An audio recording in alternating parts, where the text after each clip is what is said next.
ഉൽപ്പത്തി 36 1 മുതൽ 42 വരെയുള്ള വാക്യങ്ങൾ. ഏസാവ് എദോമ്യരുടെ പിതാവ്. ഏദോം എന്നുകൂടി പേരുള്ള ഏസാവിന്റെ സന്താന പരമ്പര ഇതാണ്. കാനാന്യ സ്ത്രീകളിലായിരുന്ന ഏസാവിന്റെ ഭാര്യമാർ. കൃത്യനായ ഏലാവിന്റെ മകളാണ് ആദ. ഹിവ്യനായ സിബോനിന്റെ മകളായ ആനയുടെ പുത്രിയാണ് ഒഹൊലിബാമ. ഇസ്മായിലിന്റെ മക്കളും നെബോയോണത്തിന്റെ സഹോദരിയുമാണ് ബസ്മത്ത്. ഏസാവിന് ആദിയിൽ എലീഫാസും ബസ്മത്തിൽ റഹുബയിലും ജനിച്ചു.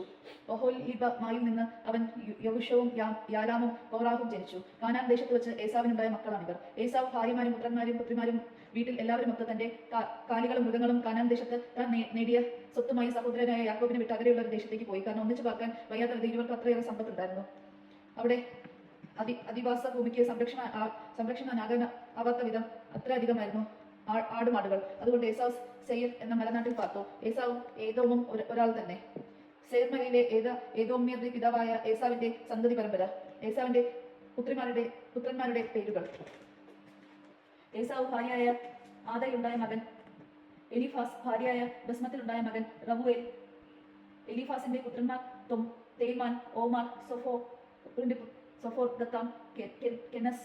ഏസാവിന്റെ മകൻ ഫിലിഫാസിന് തിമ്മന എന്നൊരു ഉപനാരി ഉണ്ടായിരുന്നു. എലീഫാസിന് അവളിൽ അമലേക്ക് എന്നൊരു പുത്രൻ ജനിച്ചു. ഏസാവിന് ഭാര്യയായ ആദായിലുണ്ടായ സന്തതികളാണിവർ. റുഹൈലിന്റെയും പുത്രന്മാരാണ് നഹത്ത്, സെറഹ്, ഷമ, നിസാം എന്നിവർ. ഏസാവിന് ഭാര്യ ബസ്മത്തിലുണ്ടായ സന്തതികളാണിവർ. സീബോന്റെ പുത്രിയായ ആനയുടെ മകൾ ഓഹൊലിബാമിൽ ഏസാവിനുണ്ടായ പുത്രന്മാരാണ് യഹൂഷും യാലാമും കോറാഹും. ഏസാവിന്റെ മക്കളിൽ പ്രധാന ഇവരായിരുന്നു. ഏസാവിന്റെ കടിഞ്ഞൂൽ പുത്രന്മാരായ എലീഫാസിന്റെ മക്കൾ തോമാൻ, ഓമാർ, സൊഫോ, കെനസ്, കൊഹർ, ഗൊത്താം, അമലേക്ക് എന്നിവർ ഏതാം നാട്ടിൽ ഫലിഫാസിൽ നിന്നുണ്ടായ നായകന്മാരാണ്. ഇവരെല്ലാം ആദയുടെ പുത്രന്മാരാണ്. ഏസാവിന്റെ മകനായ റുബീലിന്റെയും പുത്രന്മാർ പ്രമുഖന്മാരായ നഹത്ത്, സേറത്ത്, ഷമ, മിസ ഏതാം നാട്ടിൽ റഹുബയിൽ നിന്നുണ്ടായ പ്രധാനപ്പെട്ടവരാണ്. ഇവർ ഏസാവിന്റെ ഭാര്യ ബസ്മത്തിന്റെയും സന്തതികളാണ്. ഏസാവിന്റെ ഭാര്യ ഒഹൊലിബാമയുടെ പുത്രന്മാർ പ്രഭുവന്മാരായ യഹൂഷ്, യലാം, കോഹർ എന്നിവർ ഏസാവിന്റെ ഭാര്യയും ആനയുടെ മകളുമായ ഓഹാലുബാലുമായിൽ നിന്നുണ്ടായ നായകന്മാരാണ്. ഇവർ ഏസാവിന്റെ സന്തതികളും ഏദോമിലെ പ്രഭുവന്മാരുമാണ്. ആ നാട്ടിൽ പാർത്തിരുന്നവരും സെയർ എന്ന ഹോരിന്റെ പുത്രന്മാരുമാണ്.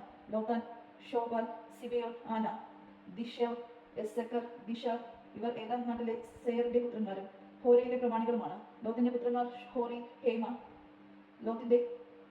ലോത്താത്തിന്റെ സഹോദരിയായിരുന്ന തിമ്ന, ഷൊബാലിന്റെ പുത്രന്മാർ അൽവാൻ, മഹനത്ത്, ഏബാൽ, ഷെഫോ, ഒനാം. സിബിയോന്റെ പുത്രന്മാർ അയ്യോ, ആന.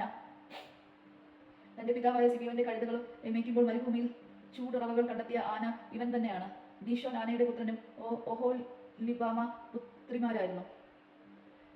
ഹെമദാൻ, എഷ്വാൻ, ഇത്രാൻ, കെറാൻ എന്നിവരായിരുന്നു ദീഷോന്റെ പുത്രന്മാർ.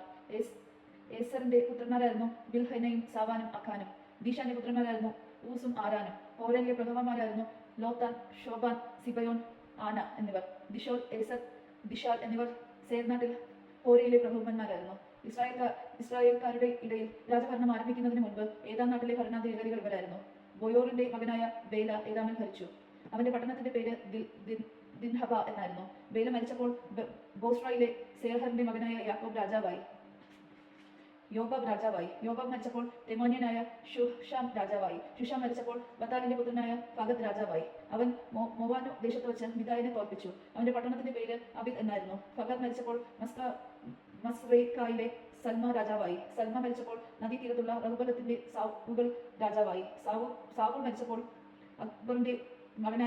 അക്ബോറിന്റെ മകനായ ബൽഹനാൻ രാജാവായി. അക്ബോറിന്റെ മകനായ ഖാൽഖാൻ മരിച്ചപ്പോൾ ഫഗാറാണ് രാജസ്ഥാനത്ത് ഭരിച്ചത്. അവന്റെ പട്ടണത്തിന്റെ പേര് ഭാവ് എന്നായിരുന്നു. മെസബാബിന്റെ പൗത്രിയും മെത്രന്റെ പുത്രിയുമായ മെഹേത്തുബേൽ ആയിരുന്നു അവന്റെ ഭാര്യ. കുടുംബവും വാസസ്ഥലവും പേരും അനുസരിച്ച് ഏസാവിൽ നിന്ന് ഉദ്ഭവിച്ച പ്രമുഖർ തിമ്ന, അൽവ, യദത്ത്, ഒഹൊലിബ, ഏല, പിന്നോ, കെനസ്, തോമർ, മിത്സർ, മഗ്ദിയേൽ, ഈറ എന്നിവരായിരുന്നു.